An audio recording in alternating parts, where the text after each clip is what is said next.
ابھی تھوڑے دن پہلے یہ معاملہ بنا ہندو پاکستان کا، اللہ تعالیٰ اسلام کی مسلمانوں کی ہر جگہ پہ حفاظت فرمائے. ہمارا تو میرے ذریعے اس دیش کے لیے ہمارے بڑوں کا خون پسینہ عزت آبرو سب کچھ لگا ہے، اور اللہ کے فضل و کرم سے اس کو کچھ نہیں ہوگا. لیکن کچھ ہم نے بھی تو اللہ کو منہ دکھانا کہ نہیں دکھانا. اس کو کچھ نہیں ہونے والا، مجھے آپ کو کچھ ہو جانا ہے اگر ہم باز نہ آئے. اس دیش کو کچھ نہیں ہونا، اللہ کے فضل و کرم سے یہ مدینہ کی بنیاد پہ بنا ہے، اس کو کچھ نہیں ہونے والا.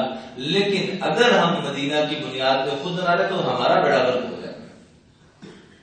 جسے کہتے ہیں ہم اس کی فکر چھوڑیں، اس کی حفاظت اللہ نے کرنی. جیسے وہ جب اصحاب فیل کا واقعہ آتا ہے، اصحاب فیل کا واقعہ تو کیا کہا تھا عبد المطلب نے، جناب عبد المطلب نے، کہ یہ اللہ جانے اور اللہ کا گھر خود بھی اس معاملے کو دیکھ لے گا، تم میرے اونٹ میرے حوالے کرو، جو اس گھر کا مالک ہے نا وہ خود.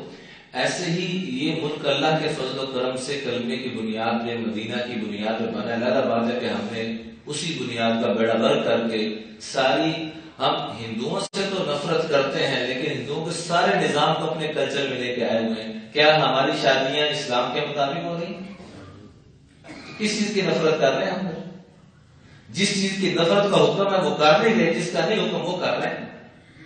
آقا علیہ الصلوۃ والسلام کافروں سے منافقوں سے تو محبت کیا کرتے تھے، ان کو سینے سے لگایا کرتے تھے. ہم کافروں سے نفرت کرتے ہیں، کفر کو اپنے گھر میں لائے بیٹھے ہیں. ہندوؤں سے کیا کرتے ہیں ہم؟ بولے تو صحیح. اور ہندو پناہ کہاں ہے؟ ہمارے شادیوں میں، ہماری غمیوں میں. کہاں وہ ہندو پناہ نظر نہیں آ رہا. میں نے خود اپنے کانوں سے یہ بات سنی. معصوم بچہ کیا کہہ رہا اپنے چچا کو، چچا شادی کے موقع پہ میں نکاح پڑھانے کے لیے گیا تو وہ معصوم بچہ، یہ جنتی مخلوق ہے، یہ چھوٹے بچے ہوتے ہیں یہ جنتی مخلوق ہے، صاف صاف دل کی بات کر. چچا جان وہ پھیرے کب لگانے ہیں؟ یعنی باقی ساری رسومات ہندوؤں کی ہو چکی ہیں، پھیرے رہ کے وہ کب ہوتے ہیں؟ حالانکہ اسلام نے تو شادی کا کیا تصور دیا، نکاح مسجد میں کرو، حسب استطاعت ولیمہ کر لو جتنی گنجائش ہے. باقی اس کے علاوہ تو ساری خرافات ہے ہماری، جس وجہ سے نکاح اتنا مشکل ہو چکا ہے اور بے حیائی عام ہوتی جا رہی ہے. بے حیائی آسان اور عام اور نکاح مشکل ہوتا جا رہا ہے. اور قصوروار کون ہے؟ میں اور آپ. ہم اس انانیت کے بھوت سے دقت ہے، میرا آخری پتر، میری آخری تھی، میرا فلاں.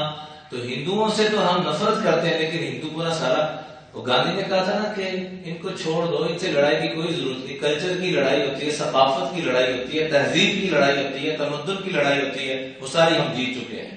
اور اللہ ہمارے حالتوں پہ رحم فرمائے اور ہم شکست کھا کر آقا علیہ الصلوۃ والسلام کی غلامی کو شکست دینے والوں میں ہمارا بھی شمار ہو رہا ہے. آئیے کچھ مل کر احساس اپنے اندر پیدا کریں.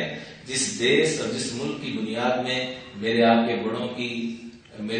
بڑوں کی خون کی آبیاری ہوئی، میرے آپ کی ماؤں بہنوں کی بیٹیوں کی عزتوں کو ناموس کیا، کیا پامال کیا گیا، کیا کچھ نہیں قربانی دی گئی. دلی سے کلکتہ تک کوئی درخت ایسا نظر نہیں آتا تھا جس میں علماء کرام کی لاشیں لٹکائی نہیں گئی تھی.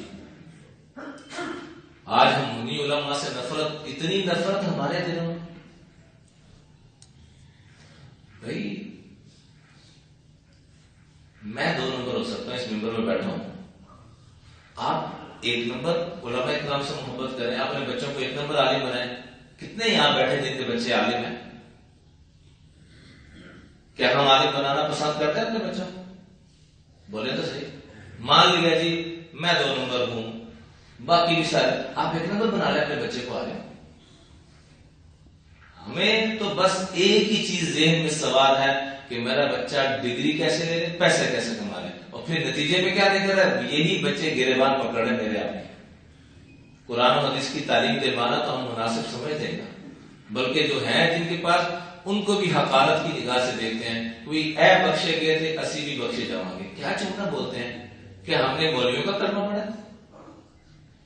اللہ کا واسطہ آقا علیہ الصلوۃ والسلام کی غلامی میں آئے، آقا علیہ الصلوۃ والسلام کی تعلیمات کی طرف آئیں.